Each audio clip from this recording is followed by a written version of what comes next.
Police की गोली से मारे गए निर्दोष और आम नागरिक विवेक तिवारी का अंतिम संस्कार रविवार को कर दिया गया है, जिसमें भारी संख्या में लोगों का हुजूम इकट्ठा रहा।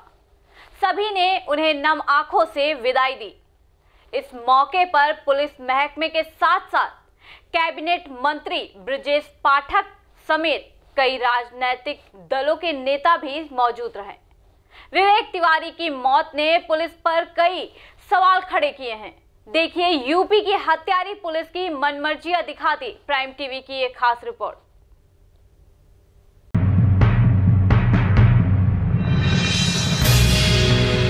यूं तो यूपी पुलिस सबसे एक्टिव रहने के दावे करती है, जनता की सेवा करने का दंभ भरती है और कहती है यूपी पुलिस आपकी सेवा में सदैव तत्पर।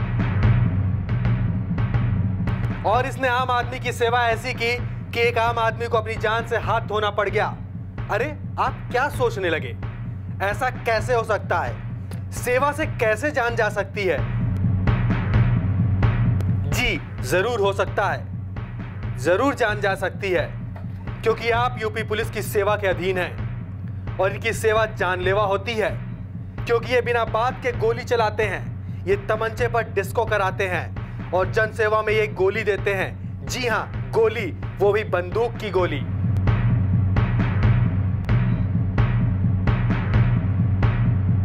कुछ ऐसा ही हुआ था शुक्रवार की रात गोमती नगर एक्सटेंशन के सीएमएस के पास, जहां पहले एप्पल कंपनी के मैनेजर को गोली मारी जाती है, फिर अपनी कारस्तानियों पर पर्दा डालने की कोशिश की जाती है, जिसका रविवार की सुबह भारी पुलिस बल की मौजूदगी में वैकुंठ धाम में अंतिम संस्कार करा दिया गया।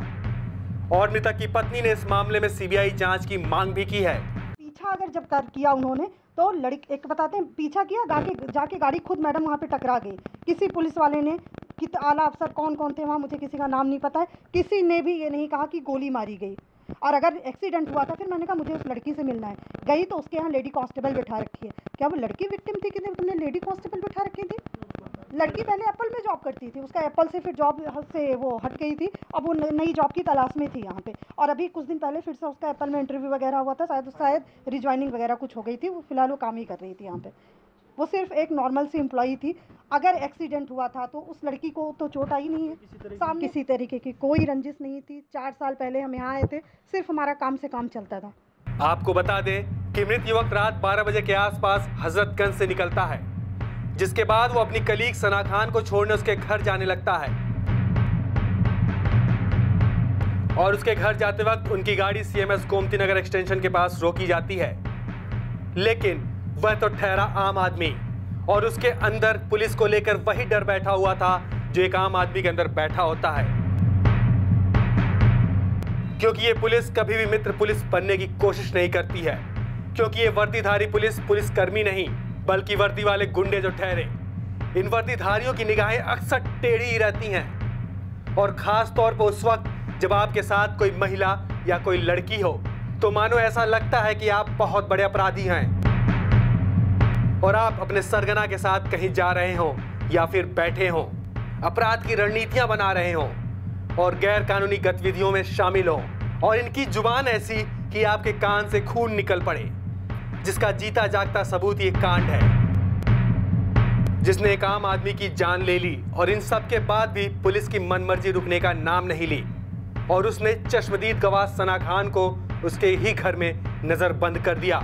उससे सादे कागज पे दस्तखत ले लिए, जिसकी जानकारी होने पर सीएम योगी ने जांच के दावे किए हैं। जी घटना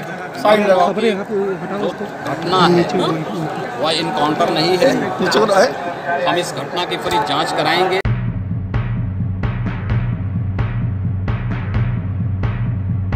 सीएम साहब कुछ भी कहें, लेकिन अपने डिपार्टमेंट की इस कारस्तानी को छिपाने के लिए पूरा पुलिस महकमा जुट गया, एक हो गया। लखनऊ एसएसपी ने खुद इस काम की कमान संभाल ली। कानून आंख पर पट्टी बांधे धृतराष्ट्र बना रहा और खुद जिले के कप्तान दुशासन बन गए। और पुलिस महकमे के डीजीपी दुर्योधन। फिर शुरू हो गया मृत युवक विवेक तिवारी का चरित्र हनन। कानून के इन कौरवों ने मिलकर विवेक की इज्जत की धोती खोलनी शुरू कर दी और दोनों पर गंभीर आरोप लगाने शुरू कर दिए। विश्वास नहीं होता तो आप खुद ही सुन लीजिए। कि जब वहाँ पर ये गाड़ी खड़ी थी और इनसे जब संदिग्ध कुछ गतिविधि वहाँ पर पुलिस को लगी, पुलिस ने जब पूछताछ की तो गाड़ी थी वो आगे चल के पुलिस की मोटरसाइकिल को हिट की है। पहले तो डीजीपी साहब इसे हत्या मानने से इंकार करते रहे, फिर अपने ही डिपार्टमेंट के लोगों के बयानों के विरोधाभास के बीच घिर गए। पहले तो उन्होंने इनकी गिरफ्तारी की बात की, लेकिन जब शाम को खुद आरोपी थाने पहुंचा तो डीजीपी साहब के बयान की धज्जियां उड़ गई और आरोपी के थाने में पहुंचते ही फिर क्या शुरू हुआ हाई वोल्टेज ड्रामा, जहां उसने अपना गुनाह भी कबूल किया और खुद पर मुकदमा लिखने की मांग करने लगा।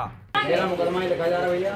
सुबह 4 बजे से एप्लीकेशन दे रखी है। साहब भी बोल रहे हैं तुम्हारा नहीं लिखा जाएगा। सिपाही के इस बयान के बाद डीजीपी को अपना स्टैंड बदलना पड़ा और उन्होंने आनन फानन में जांच के आदेश भी जारी कर दिए।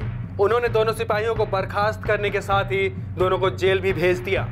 इन्वेस्टिगेशन अभी शुरू हुई है, एसआईटी का गठन हुआ है, एसआईटी ने मौके पर जाकर अपना काम शुरू कर दिया है, तो डेफिनेटली अगर और कार्रवाई की आवश्यकता पड़ेगी तो कार्रवाई भी की जाएगी। पहले तो पीड़ित परिवार सीएम को खुद अपने घर बुलाने पड़ा रहा, साथ ही 1 करोड़ रुपए के मुआवजे की मांग भी की गई, लेकिन योगी सरकार ने डीएम से बात की और मृतक की पत्नी को नगर निगम में नौकरी के साथ ही 25 लाख रुपए का मुआवजा देने के निर्देश जारी कर दिए।